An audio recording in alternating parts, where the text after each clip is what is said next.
Hello everyone, नमस्कार। एक बार फिर से आप सभी का बहुत बहुत स्वागत है लोधा जी क्लासेस के बीए प्लेटफॉर्म पर। आइए, बहुत बहुत स्वागत करता हूं आप लोगों का बीए फर्स्ट ईयर के अंतर्गत। दरअसल बीए, बीएससी, बीकॉम, बीएचएससी और बीबीए सभी फर्स्ट ईयर वाले बच्चों के लिए फाउंडेशन कोर्स की जो न्यू बैच है 2026 में, उसका शुभारंभ करने जा रहा हूं आज से। तो जो भी फर्स्ट ईयर वाले बच्चे हैं और जो न्यू बैच वाले हैं, जो न्यू एडमिशन है, वो इस बैच को फॉलो करके और अपने सिलेबस को कंप्लीट कर सकते हैं। तो यहाँ सिर्फ फाउंडेशन कोर्स ही नहीं, बल्कि आपके जो अन्य सब्जेक्ट हैं जैसे मेजर, माइनर, उसके बाद ओपन इलेक्टिव या वोकेशनल, सभी सब्जेक्टों को मैं क्रम अनुसार कवर करवाऊंगा। तो हमने शुरुआत की है आज फाउंडेशन कोर्स से। तो फाउंडेशन में इंग्लिश से हम शुरुआत कर रहे हैं, है ना। जैसा कि आप सभी जानते हैं, फाउंडेशन कोर्स में 4 विषय पढ़ने होते हैं आपको: हिंदी, इंग्लिश, पर्यावरण और उसमें योग और ध्यान। ये 4 विषय आपको पढ़ने होते हैं। तो चारों में से पहले हम स्टार्ट कर रहे हैं इंग्लिश से, क्योंकि बहुत सारे बच्चे जो फर्स्ट ईयर में आते हैं, है ना, बहुत सारे दरअसल जो है, अगर कहूँ ना, तो 90% बच्चे हिंदी माध्यम से होते हैं, तो उन्हें थोड़ी इंग्लिश में थोड़ी सी प्रॉब्लम आती ही है। तो आज मैं सेशन को इतना इंटरेस्टिंग बना दूंगा कि चाहे आपको इंग्लिश में कुछ भी पढ़ लेना पड़ता हो, उसके बाद भी ये इंग्लिश का एक एक वर्ड आप इससे भली भांति परिचित हो जाएंगे और एक एक क्वेश्चन को बहुत आसानी से आप जो है सही आंसर या सही ऑप्शन को टिक भी लगा पाएंगे। लेकिन पढ़ना कैसे है, जैसा मैं आपको बताते हुए चलता हूं, बिल्कुल उसी प्रकार से आप पढ़ते चलिएगा। कोई मस्तिष्क पर हवा मत बनने दीजिएगा कि इंग्लिश बहुत डिफिकल्ट होती है या बहुत कठिन होती है।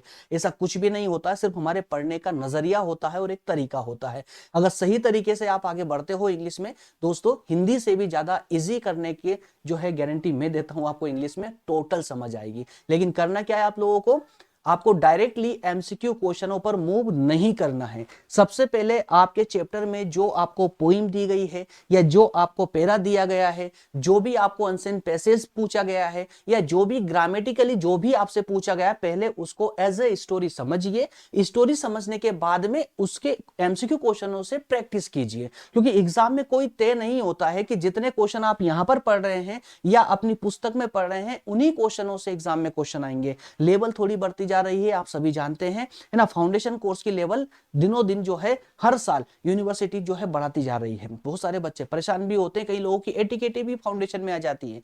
तो इसलिए इससे बिल्कुल छुटकारा कैसे पा पाओगे आप, जब आप इसको डिटेल में पढ़ोगे। तो आइए शुरुआत करते हैं दोस्तों। हम शुरुआत कर रहे हैं English language and Indian culture, जो फाउंडेशन का सब्जेक्ट है आपका फर्स्ट ईयर के फाउंडेशन में, ठीक है ना। तो आप चाहे बीए कर रहे हो, बीएससी कर रहे हो या बीकॉम कर रहे हो, फर्स्ट ईयर में सेम फाउंडेशन का सिलेबस रहता है। तो इसमें आपका पहली जो पोइम है, जो रविंद्रनाथ टैगोर जी के द्वारा लिखित है, जिसका नाम है where the mind is without fear. इसका हिंदी में मतलब होता है जहां मस्तिष्क भय मुक्त हो, है ना, डर से बिल्कुल मुक्त हो। तो इस पोइम को हम पहले अच्छे से समझेंगे। समझने के बाद में जो है, हम इसके जो इससे रिलेटेड जितने भी क्वेश्चन आंसर होंगे उन पर आगे मूव करेंगे। उससे पहले, अब चूंकि पहला लेक्चर है, इसलिए मैं चाहूंगा कि आपको एक एक चीज पूरी बारीकी से समझाता हो चलूं। 2-5 मिनट एक्स्ट्रा लगेगा क्लास में, लेकिन आपको पूरी बात समझ आएगी। देखिए, दरअसल यहां पर इस चैनल पर सिर्फ आप लोगों के लिए फाउंडेशन कोर्स ही नहीं, बल्कि इसके साथ में 60 से भी ज्यादा सब्जेक्ट में बीए वाले बच्चों को पढ़ा रहा हूं। यहाँ पर मेजर, माइनर, ओपन इलेक्टिव या वोकेशनल, वो सारे सब्जेक्ट पढ़ने को आपको इसी चैनल पर मिल सकते हैं, जो मैंने पहले क्लासेस ली है, रिकॉर्डेड लेक्चर है। तो इस चैनल पर 60 से, आप देख पा रहे, 60 से ज्यादा सब्जेक्ट में अभी तक पढ़ा चुका हूं। फर्स्ट ईयर अकेले में 30 से ज्यादा सब्जेक्ट में यहां पढ़ा चुका हूं। कहां मिलेंगे वो सारे सब्जेक्ट?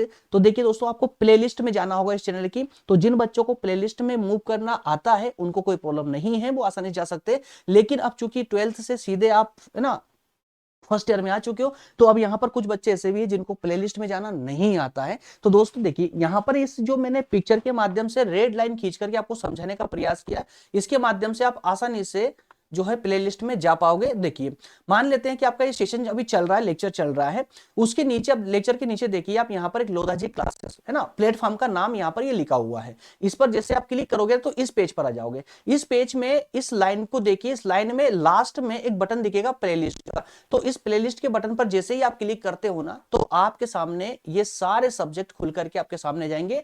हाँ, यहाँ पर फर्स्ट सेकंड थर्ड ईयर सबके मिक्स है, तो इसमें आप अपना सब्जेक्ट चूज कर लीजिए, कौन सा सब्जेक्ट आपको देखना है। उस सब्जेक्ट पर जैसे ही आप क्लिक करोगे सारे लेक्चर क्रम से खुल करके आपके सामने आ जाएंगे, फिर आप आसानी से उनको ऑल प्ले करके भी सभी लेक्चरों को 1 बाय 1 करके देख सकते हो। क्लियर है? चलिए, इसके अलावा एक और इंफॉर्मेशन आपके लिए, अगर आप बीए के साथ में या फिर बीए कंप्लीट करने के बाद में किसी भी कॉम्पिटिटिव एग्जाम की तैयारी करना चाहते हैं, तो आपके लिए बहुत अच्छा प्लेटफॉर्म है प्रज्ञान हिंदी। इस प्लेटफॉर्म का नाम है प्रज्ञान हिंदी, यूट्यूब चैनल ही है। आप चाहकर जाए तो जो है आप वहां विजिट कर सकते हैं।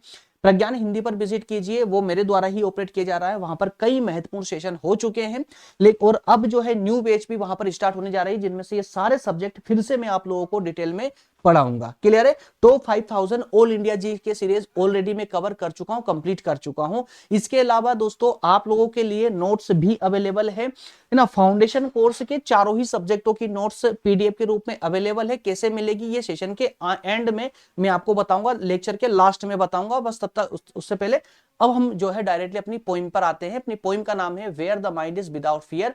किसके द्वारा लिखी गई है? रविंद्रनाथ टैगोर के द्वारा। तो पहले नाम तो आप ये याद रख लीजिएगा।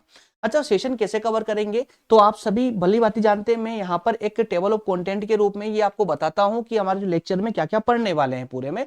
तो मात्र 2 बिंदु होने वाले हैं। सबसे पहले तो हम समरी को समझेंगे पोइम की, उसके बाद में इस पोइम से रिलेटेड जितने भी क्वेश्चन आंसर हो सकते हैं ना, वो सारे क्वेश्चन आंसर हम लगाएंगे। क्लियर है? सारे दैट मींस की जो टॉप कैटेगरी क्वेश्चन आंसर होंगे, ऐसे 15 क्वेश्चनों को मैं इसी सेशन के अंतर्गत बताऊंगा। और उससे ज्यादा पढ़ना हो तो वो कहां मिलेंगे, कैसे मिलेंगे, वो सारी बातें मैं सेशन के एंड में बताऊंगा। ठीक है ना?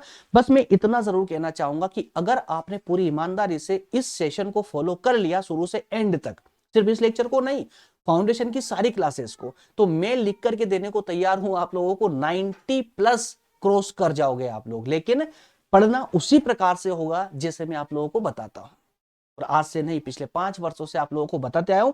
और ऐसा भी नहीं है कि पढ़ने वाले बच्चे जो है फाउंडेशन में निकल लेते, बल्कि 90+ लेकर भी आए हैं मेरे ही मार्गदर्शन में। तो आप थोड़ी ईमानदारी से बने रहिए चैनल पर और क्लासेस में। चलिए अब शुरू करते हैं पोइम की समरी को। दरअसल ये पूरी कोई पोइम नहीं है, बल्कि उस पोइम की एक समरी है जो हमने निकाली, उसका सारांश निकाल लिया है। पोइम पढ़ने जाएंगे ना तो उसको समझते समझते लेक्चर बहुत लंबा हो जाता है, इसलिए यहाँ पर डायरेक्टली पोइम नहीं पढ़ा जाता है, उसकी समरी समझाई जाती है। और प्रश्न जो आते हैं ना, उस समरी से मतलब समरी को बनाया इस प्रकार जाता है ताकि इससे बेस्ड होकर के ही प्रश्न आपके निर्मित हो। क्लियर है? चलिए शुरू करते हैं। इंग्लिश नहीं भी आती ना तो भी टेंशन लेने की जरूरत नहीं है, बस सुनते चलिएगा। और साथ में आप लोगों के लिए अनुवाद भी मैंने रखा हुआ है हिंदी का। जब आप इस क्लास नोट्स की पीडीएफ डाउनलोड कर लेंगे डिस्क्रिप्शन में, बाद में रिवीजन लगाओगे ना, तो ये जो हिंदी में ट्रांसलेटेड है ना, ये आपकी मदद करेगी। लेकिन उससे पहले जो मैं बोल रहा हूं बस खाली उसको सुनते चलिएगा। चलिए, बहुत सिंपल से स्टोरी दोस्तों रविन्द्रनाथ टैगोर जी ने लिखी है। एक सपना देखते हुए उन्होंने अपने एक आदर्श राष्ट्र का सपना देखा, आइडियल नेशन का सपना देखा था। The poet dreams of a bright future for his homeland.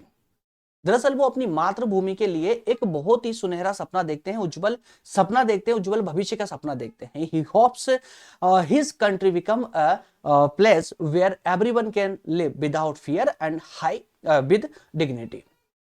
एक ऐसे देश का सपना वो देखना चाहते हैं, देखते हैं, जहां पर लोग बिना भय के रहे, भय मुक्त रहे और साथ ही साथ पूर्ण आत्मसम्मान के साथ रहे। इन दैट आइडियल नेशन, इस प्रकार के देश में, ऐसे सपनों के देश में, education and knowledge would be free. जी हाँ, तो ऐसे सपनों के देश में जहां पर एजुकेशन और नॉलेज, शिक्षा और ज्ञान पूरी तरह से फ्री होगा। Citizen would treat one another with love and stay United. सभी लोग, ऐसे देश में सभी लोग मिलजुल कर प्रेम पूर्वक रहेंगे। There would be no division caused by domestic quarrels and religion and communalism और कास्ट। किसी भी प्रकार से, ना धर्म के आधार पर, ना भाषा के आधार पर, ना कास्ट के आधार पर लोग किसी भी प्रकार से एक दूसरे से टकराएंगे नहीं, विभाजित नहीं होंगे, बल्कि मिलजुल करके रहेंगे। तो एक इस प्रकार के देश का सपना यहाँ पर कवि के द्वारा देखा जाता है और उसी पर आधारित ये पोइम है। और उसी पोइम की समरी को हम समझते हुए, और याद रखिएगा इस समरी पर बेस्ड होकर के ही क्वेश्चन पूछे जाएंगे, इसलिए एक एक लाइन को बहुत अच्छे से समझिएगा। इन दैट फ्यूचर कंट्री, इस प्रकार के जो सपनों का देश है, everyone would speak the truth sincerely from the heart. तो ऐसे सपनों के देश में हर व्यक्ति क्या करेगा?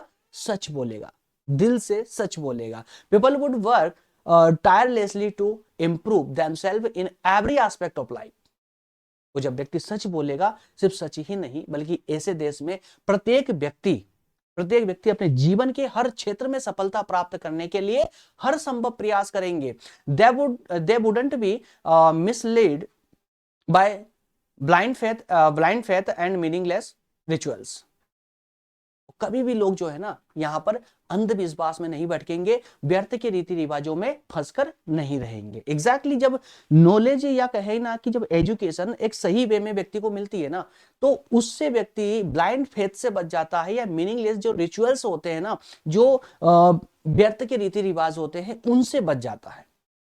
लेकिन व्यर्थ के रीति रिवाजों से भी ज्यादा आवश्यक होता है यहां पर अंधविश्वास, ब्लाइंड फेथ, जिससे बचना एक युवा के लिए बहुत जरूरी होता है। आगे है the poet wants the people's mind to be guided by the higher power towards every expanding idea and action. तो यहां पर जो कवि है ना, जो पोइट है, वो चाहते हैं कि जो लोग है, जो व्यक्ति है, या कहें कि इस प्रकार के उस भविष्य के देश में जो सिटीजन है वहां के, उन लोगों के मस्तिष्क को ईश्वर मतलब हायर पावर जो है उनको गाइड करे, निर्देशित करे।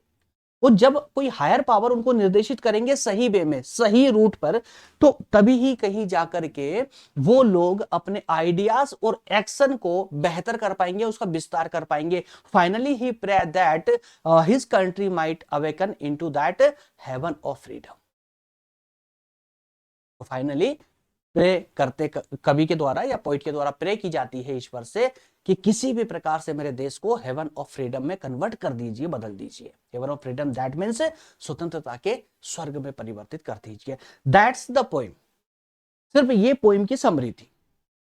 अब मात्र हमने 3 पैराग्राफ पढ़े हैं इस पोइम के, और ये बस ये 3 पैराग्राफ इस पोइम की समरी के हैं, और इसी पर बेस्ड होकर के आपसे क्वेश्चन पूछे जाएंगे। तो आइए फटाफट उन क्वेश्चनों को लगाकर देखते हैं। अब देखते हैं कि कौन सा क्वेश्चन ऐसा है जो समझ नहीं आया। पहले तो मुझे यहां पर कमेंट करके बताइएगा कि अब तक इस पोइम को समझने में कोई प्रॉब्लम आई आप लोगों को, कहीं पर कोई ऐसा रहा जो समझ नहीं पाया, कि भाई इंग्लिश नहीं आती है तो समझ नहीं आया, या फिर कुछ और प्रॉब्लम से, है ना। बताइए मुझे कमेंट करके क्या पोइम समझ आई या नहीं।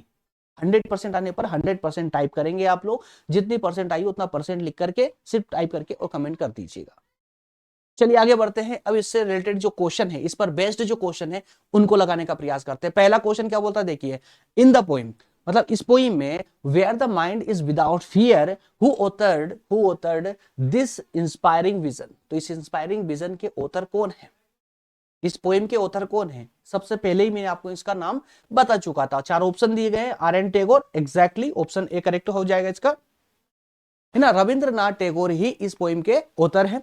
नेक्स्ट क्वेश्चन है, into that heaven of freedom, क्या कहा, into that heaven of freedom my father let my country awake. ये एक लाइन है उस पोएम की, द कंट्री। तो इस पूरी लाइन में जो कंट्री वर्ड यूज किया गया है ना, तो ये कंट्री वर्ड किस देश को रेफर करता है? इंग्लैंड, अमेरिका, रसिया, इंडिया, किसको करता है? ऑप्शन डी यहां करेक्ट होगा। किसको? ऑप्शन डी, इंडिया को। क्लियर है। चलिए नेक्स्ट क्वेश्चन देखते हैं। अगला क्वेश्चन है, the poet wants words to come from. तो भाई इस पोएम के अंदर जो वर्ड कवि ने लिए है ना, ये वर्ड, ये शब्द आए कहां से है, कहां से लिए गए? द डेप्थ ऑफ स्पिरिट, भाई आत्मा की गहराई से लिए गए क्या? द डेप्थ ऑफ साइकोलॉजी, या डेप्थ ऑफ इनर हर्ट, या depth of truth? Exactly option D यहां करेक्ट होना चाहिए। डेप्थ ऑफ ट्रुथ, सच्चाई की गहराई से ये शब्द लिए गए हैं ये कवि के द्वारा। नेक्स्ट क्वेश्चन है यहां पर, इन दिस पोएम, इस पोएम के अंदर रीजन इज कंपेयर्ड टू, तो जो रीजन वर्ड यूज किया गया है वो किसके साथ कंपेयर किया गया है? माउंटेन के साथ, सोवर, लेक, या रिवर के साथ में? दोस्तों यहां पर जो रीजन वर्ड यूज किया गया है ना, वो रीजन रिवर के लिए यूज किया गया है। किस शब्द के साथ में? क्लियर स्ट्रीम के साथ में, कि भाई रिवर की जो क्लियर स्ट्रीम हुआ करती थी पहले, वो अब धीरे धीरे लुप्त होती जा रही है। याद रखिएगा। नेक्स्ट क्वेश्चन लेते हैं। अगला क्वेश्चन है यहाँ, the clear stream of reason loses its way into. तो रिवर की जो क्लियर स्ट्रीम थी वो धीरे धीरे कम हो रही है, इसके पीछे रीजन क्या है, कारण क्या है? The sand of accent habits, क्या हमारी पुरानी आदतों की रेत, है ना। थोड़ा सा जो ऑप्शन मिलेंगे ना, वो थोड़े से ऐड होकर के भी आपको मिल सकते हैं, और सिंपल वे में भी मिल सकते हैं। जैसे मैंने यहाँ लिखा the sand of accent habits, लेकिन एग्जाम में एसेंट हैबिट्स भी मिल सकती है। भाई आपकी प्राचीन आदतें हैं, उसकी वजह से ये जो क्लियर स्ट्रीम है वो लूज होती जा रही है, या डेड हैबिट्स के कारण, या डिजर्ट के कारण, या जो भी है ना, सैंड ऑफ रिवर के कारण। तो यहां पर करेक्ट आंसर आपका होना चाहिए डेड हैबिट्स के कारण। ठीक है, डेड हैबिट्स के कारण जो हमारी मरी हुई आदतें हैं जिनको हम जिंदा नहीं कर पा रहे हैं। भाई जिंदा कब होगी? जब हमारे अंदर शिक्षा, एजुकेशन और नॉलेज जब अच्छे से होगा, जब हमें कोई हाई पावर जब हमें डील करे। याद रखिएगा, जब कोई ईश्वर जैसा कोई हाई पावर जो है हमें जब निर्देशित करे, तब कहीं जाकर के ये डेड हैबिट्स जो है ना वो जिंदा हो पाएगी। तो यहां पर ऑप्शन, ये सब कुछ है ना हम पोइम के आधार पर इसका आंसर दे रहे हैं। अगर पोइम का आधार को छोड़ देना तो इसमें से कोई भी आंसर हो सकता है जो करेक्ट जाएगा, लेकिन यहां सही आंसर क्या होना चाहिए? ऑप्शन बी यहां करेक्ट होना चाहिए, एज ए पोइम, पोइम के आधार पर। चलिए नेक्स्ट क्वेश्चन को देखते हैं। अगला प्रश्न है कि the line where knowledge is free, क्या कहा लाइन में? वेयर नॉलेज इज फ्री, जहां पर ज्ञान मुक्त हो, फ्री हो। Express that knowledge should be. तो ये जो लाइन है ना ये किसको एक्सप्रेस करती है? अर्ली आइडिया को, फ्री ऑफ अर्ली आइडिया को, या फिर फ्री ऑफ साइंटिफिक आइडियाज को, या फ्री फ्रॉम सुपरस्टिशन को। सुपरस्टिशन मतलब मैं आपको बता दूं ये अंधविश्वास होता है, ये मान लीजिए सुपरस्टिशन मतलब अंधविश्वास से मुक्ति है ना, या फिर फ्री फ्रॉम करप्शन से। तो ऑप्शन सी यहां पर सही दिख रहा है पोइम के आधार पर, है ना। तो पोइम के आधार पर free from superstition, that means कि अंधविश्वास से फ्री होना ही यहां पर वेयर नॉलेज इज फ्री लिखा गया है। ऑप्शन सी यहां करेक्ट हो जाएगा। नेक्स्ट क्वेश्चन है द फेरेस, यहां फेरेस का यूज किया गया था इस पोइम में। हेड इज हेल्ड हाई, क्या लिखा गया था? हेड इज हेल्ड हाई, है ना, सिर ऊंचा रहता है। ठीक है, हेड इज हेल्ड हाई, तो ये किसको सिग्निफाई करता है? फ्रीडम ऑफ माइंड को, फ्रीडम ऑफ सेल्फ रिस्पेक्ट को, या freedom of mind and self respect को, या पॉलिटिकल राइट्स को एंजॉय करने को। तो यहां पर भी ऑप्शन सी करेक्ट होगा। लेकिन अगर ऑप्शन सी मतलब कि माइंड और सेल्फ रिस्पेक्ट दोनों एक साथ नहीं भी होते, तो नहीं होते ना, तो क्या होता? ऑप्शन ए या बी में से कोई सा एक करेक्ट हो जाता। ये भी आप लोग थोड़ा सा माइंड में है ना रिकॉल कीजिएगा, याद रखिएगा इस चीज को। ठीक है, तो चूंकि ए और बी दोनों को एक साथ जोड़ दिया गया ऑप्शन सी में, क्या माइंड एंड सेल्फ रिस्पेक्ट में, है ना, फ्री, इससे माइंड फ्री होना, सेल्फ रिस्पेक्ट मिलना, ये सब होने पर ही जो है यहां पर इसके लिए इस फेरेस को यूज किया गया था। हेड इज हेल्ड हाई, सिर ऊंचा कब रह सकता है व्यक्ति का? जब माइंड से वो फ्री होगा और सेल्फ रिस्पेक्ट उसको मिलेगी। ऑप्शन सी यहां करेक्ट आंसर हो जाएगा। नेक्स्ट क्वेश्चन लेते हैं, dad habits in Tagore poem means. तो टैगोर महोदय की इस पोइम में डैड हैबिट्स का क्या मतलब है? चेंजिंग हैबिट्स, क्या ये जो डेड हैबिट्स है ये चेंजिंग हैबिट्स है या अनचेंजिंग हैबिट्स है? भाई डेड हैबिट्स, तो यहां पर पोइट ने ऐसी हैबिट्स को यूज किया है कि हमारी जो हैबिट है वो परिवर्तित नहीं हो रही। अगर परिवर्तित होती मतलब उसको हम जिंदा हैबिट्स बोलते, है ना, जिंदा आदतें बोलते। लेकिन डेड हैबिट्स का मतलब ही है जो मर चुकी है, जो अनचेंजिंग है। याद रखिएगा, है ना, मुर्दे में कभी परिवर्तन नहीं होता है। ठीक है ना, तो अनचेंजिंग हैबिट्स, ऑप्शन बी यहां करेक्ट आंसर हो जाएगा। नेक्स्ट क्वेश्चन लेते हैं, man's mind should be led forward into ever winding, मतलब कि प्रत्येक रूप से विस्तारित होना, व्यक्ति के मस्तिष्क को किस प्रकार से जो है उसका विस्तार हो सकता है कवि के अनुसार? थॉट के माध्यम से, मतलब सोचने के द्वारा, सोचने से व्यक्ति का मस्तिष्क विस्तारित हो सकता है, या कार्य करने से, या ऑप्शन सी कहता है थॉट एंड एक्शन, सोचो और करो, है ना, सोचना, सोच लिया उसके बाद में एक्शन, कार्य किया, या ऑप्शन डी कहता है थॉट एंड प्लान, सोचो और प्लान करो। क्या राइट होगा यहां पर? एग्जैक्टली ऑप्शन सी करेक्ट होगा, पहले सोचा फिर किया, बिना सोचे काम करोगे तो, याद है ना। चलो ऑप्शन यहां पर सी करेक्ट हो जाएगा। नेक्स्ट क्वेश्चन लेते हैं, the term father in the poem refers to. तो इस टर्म, इस पोइम के अंदर जो फादर टर्म यूज की गई है वो किसके लिए की गई है?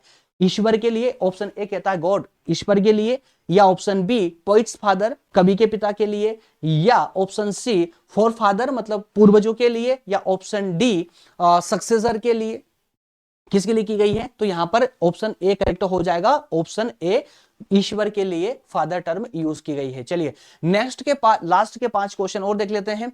इन the line where the mind is led forward by thee. तो ये जो लाइन है इस पोएम की जिसमें एक शब्द यूज किया गया है THEE, थी, तो इस थी को, ये थी किसको रेफर करती है? टीचर को, गॉड को, फादर को, या लैंड को? किसको करेगी? ऑप्शन बी यहां पर सही होगा, ईश्वर को ये रेफर किया जाता है।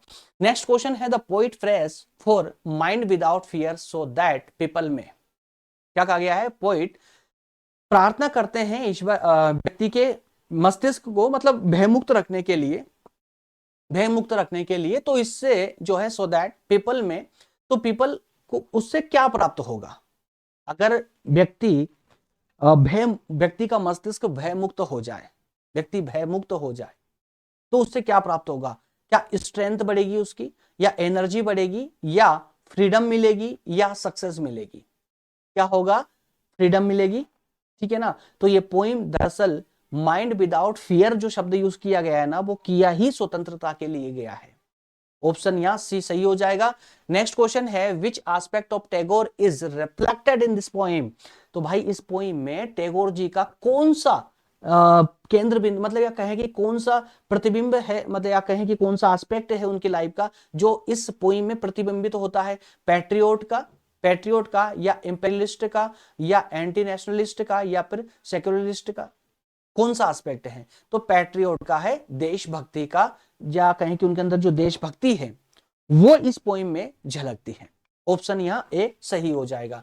नेक्स्ट क्वेश्चन है Tagore says a nation is broken into the fragments by narrow, है ना। तो संकीर्ण टुकड़ों में देश टूट जाता है, किस कारण से?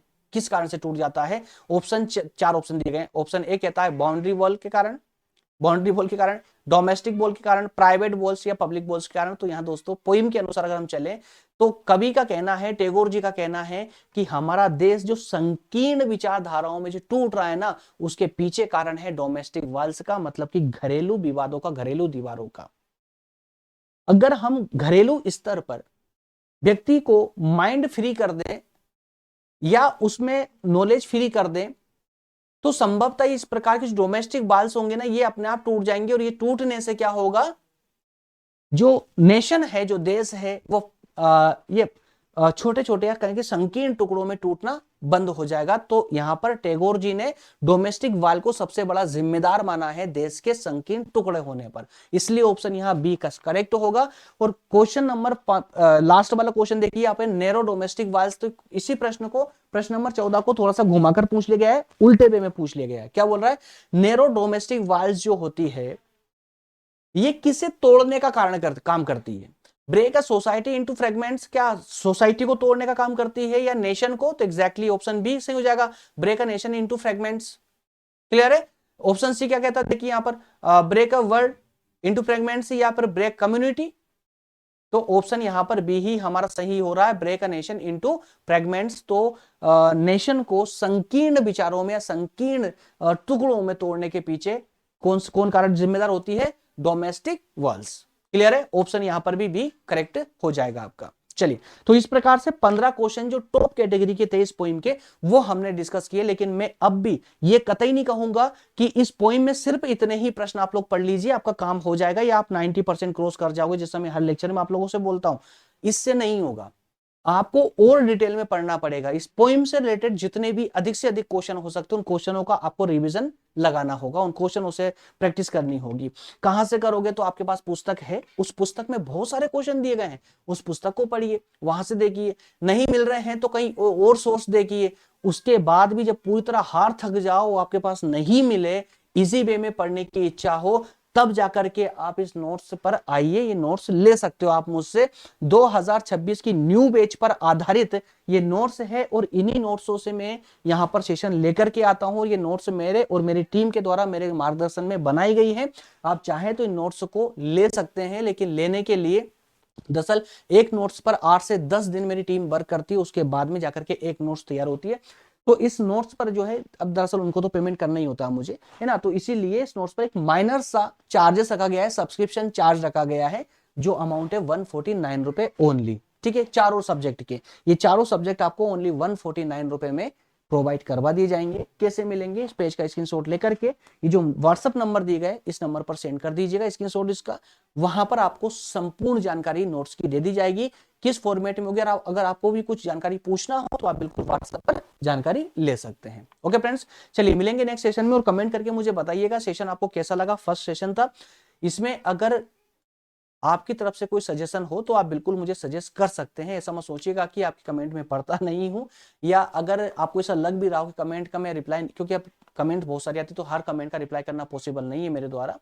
इसलिए अगर आप चाहें तो आप डायरेक्टली अगर मुझसे कांटेक्ट करना चाहें तो आप व्हाट्सएप पर आकर के भी मुझसे कांटेक्ट कर सकते हैं, है ना, मैसेज के द्वारा। वहां पर आपको रिप्लाई मिल जाए। कोई सजेशन हो तो आप सजेशन भी दे सकते हैं। और इसके अलावा कोई अन्य सब्जेक्ट आपको ज्यादा प्राथमिकता देनी हो, किसी सब्जेक्ट को स्पेशली पढ़ना हो, तो भी आप मुझे बता सकते हैं। सेशन छोड़ने से पहले आप पहले ये तय कर लीजिए कि सेशन आपको अच्छा लगा, आपके लिए हेल्पफुल रहा है। सेशन को लाइक जरूर कर दीजिएगा, मेरी रिक्वेस्ट है। और इसके अलावा यदि आप थर्ड ईयर तक, बीए फर्स्ट से लेकर थर्ड ईयर तक निःशुल्क रूप से डिटेल सेशन पढ़ना चाहते हैं मेरे द्वारा, मेरे साथ अगर पढ़ के अच्छा लगा हो तो चैनल को लाइक जरूर कर सब्सक्राइब जरूर कर लीजिएगा, बेल आइकन प्रेस कर लीजिए, ताकि थर्ड ईयर तक पूरे 3 साल की यात्रा में आपका साथ बना हुआ हूं। हर परिस्थिति में मैं आपके साथ रहूंगा और एग्जाम के टाइम में मॉडल पेपर भी प्रोवाइड करता हूं, जिससे कि आप पूरे साल भर जो अभी आपने पढ़ा है वो सब कुछ एक साथ समेट करके, वो संक्षिप्त रूप से पढ़ के और आप एग्जाम में बेहतर परफॉर्म कर पाए। ओके फ्रेंड्स, मिलेंगे नेक्स्ट सेशन में। बहुत बहुत धन्यवाद। थैंक यू, जय हिंद।